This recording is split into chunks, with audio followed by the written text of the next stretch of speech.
Hello বন্ধুরা, আজকে আপনাদেরকে নিয়ে যাব হচ্ছে মানিকগঞ্জ জেলার একটা ঐতিহ্যবাহী বাড়ি, যেটা হচ্ছে তেওতা জমিদার বাড়ি নামে পরিচিত।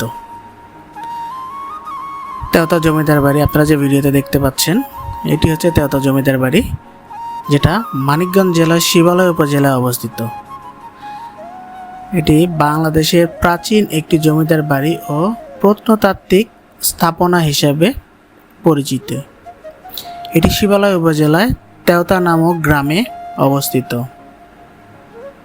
এর ইতিহাস বলে, ইতিহাসবিদদের মতে 1700 শতকে এই জমিদার বাড়িটি নির্মাণ করা হয়েছিল।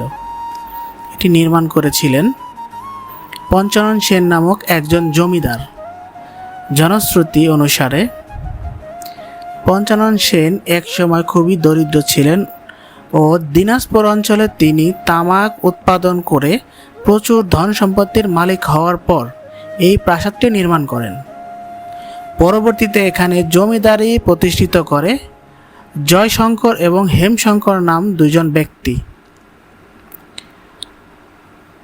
বাংলাদেশ ভারত বিভক্তির পর তারা দুজনেই ভারত চলে গেলে বাড়িটি পরিত্যক্ত হয়ে যায়। এছাড়াও এখানে রয়েছে বাংলাদেশের জাতীয় কবি কাজী নজরুল ইসলামের স্মৃতিচিহ্ন।